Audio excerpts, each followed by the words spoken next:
I think it is a case that when it comes to policy making, that's a cycle that typically takes place over several years, but when it comes to developments in technologies like social network, we're talking about cycles of weeks or months for new developments.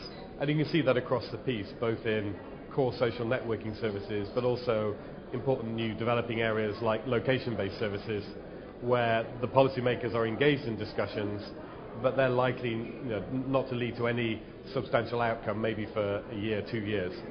So I think in that context, it is important that we maintain a dialogue with the regulators and we try and find ways to allow the innovation to happen in the current regulatory framework, however we can achieve that. So I think the key question is one of flexibility, that I think any kind of detailed regulatory regime for internet services is doomed to failure, to be quite frank. It's not. If you're going to try and specify in intricate detail how services should operate, when they're changing so fast, it's just not going to work. So broad principles-based regulation and then flexibility around the application of those principles, I think, is workable. And obviously in our space, the key piece of legislation relates to data protection. And it is possible to interpret the general principles of data protection, like access to your data, like consent, like transparency, in ways which are sufficiently flexible to accommodate the growth of new services.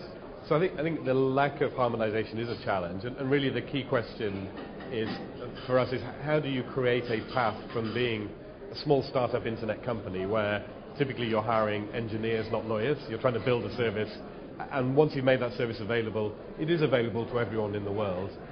How do you move from that situation to being established in different countries because you have a sizable user base, you have a business in that country, maybe you have data processing facilities.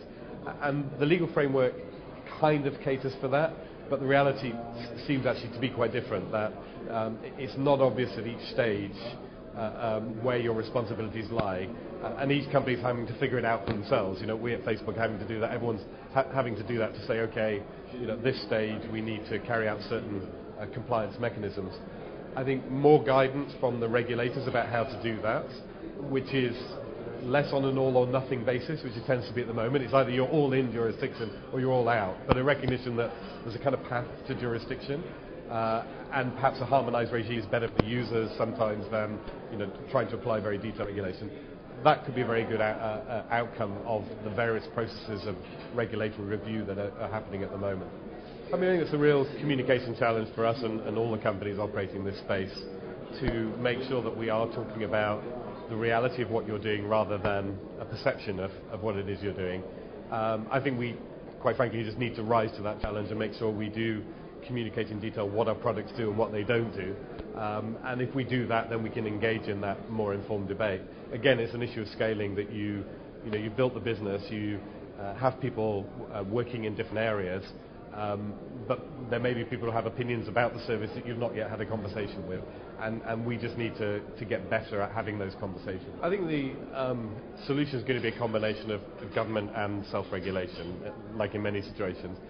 I think what's interesting that's evolving at the moment is a dialogue around whether companies can, what mechanisms companies can use to demonstrate their good practice and their good faith, and then, frankly, allow the regulators more time and energy to concentrate on those who don't have good practice and good faith, because that's what we want to achieve. The citizen wants their regulators to be going hard after people who are, cavalier about their approaches to user data and privacy and so on.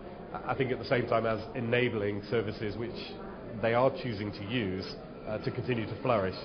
So that's the trick, and I think self-regulation's got a very important part to play in helping us as responsible companies demonstrate our responsibility, and I say at the same time working with regulators to make sure that those who are less responsible do either come into the fold or face the consequences. And when there is a growing amount of realism about the consequences of the internet.